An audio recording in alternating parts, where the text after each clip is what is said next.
দয়া করে বন্যা কবলিত মানুষদের দুর্বলতার সুযোগ নিয়ে এভাবে খেলবেন না।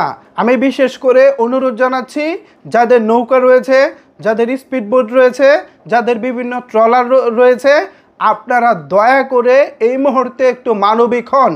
আপনাদের এখন নৌকার ভাড়া 20,000 30,000 করা মোটেও উচিত হচ্ছে না। আপনারা কসাই না ভাই, আপনারা মানুষ।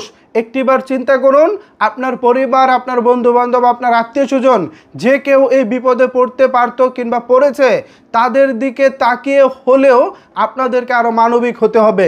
কিভাবে একটা সাধারণ নৌকার ভাড়া 15 থেকে 20,000 হতে পারে, যেখানে সারা দেশের মানুষ বন্যার্ত মানুষদের পাশে দাঁড়ানোর জন্য যার যার জায়গা থেকে সাধ্যমতো চেষ্টা করে যাচ্ছে, যেখানে যার যার যা সামর্থ্য আছে সেই সামর্থ্য নিয়ে এগিয়ে আসতেছে, ঠিক সেখানে আপনারা কতিপয় কিছু নৌকাওয়ালারা আপনারা কেন মানবিক হতে পারতেছেন না?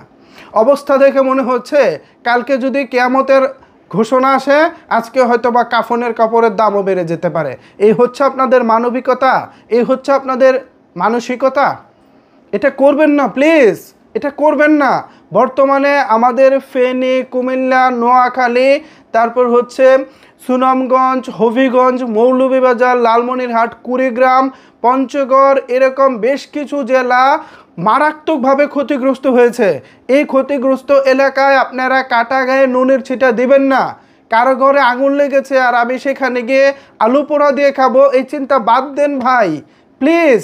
আপনারা মানুষ হন। কি দেখতেছে এগুলো? সারা দেশের মানুষ কষ্ট করতেছে, আর আপনারা কিনে সেই সময় নৌকার ভাড়ার দাম বাড়িয়ে দিচ্ছেন, স্পিডবোটের দাম বাড়িয়ে দিচ্ছেন। যারা চট্টগ্রাম বিভাগে রয়েছেন, প্লিজ আপনারা দয়া করে নৌকাগুলো ফ্রি করে দিন। 2-4 দিন ফ্রি করে দিলে বা এই 2-4 দিনের জন্য আপনাদের এমন আহামরি ক্ষতি হয়ে যাবে না। একটু ফ্রি করে দিন, দয়া করে ফ্রি করে দিন, এই মানুষগুলোকে বাঁচান।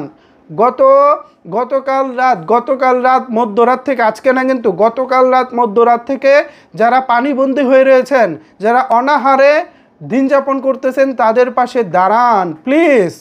এরকমটা করবেন না। আল্লাহ পাক হাসরের দিন আপনার কাছে জানতে চাইবেন মানুষের এই বিপদে আপনি কিভাবে কসাই হয়েছিলেন।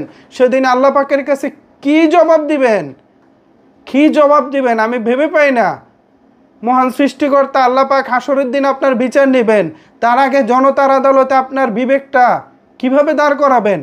এই যে মানুষ এখন বিপদে আছে, সেই বিপদকে সামাল দিতে মানুষ এখন নানাভাবে চেষ্টা করতেছে, কিন্তু আপনারা কতিপয় কিছু নৌকা ব্যবসায়ী আপনারা কসাই হয়ে উঠতেছেন।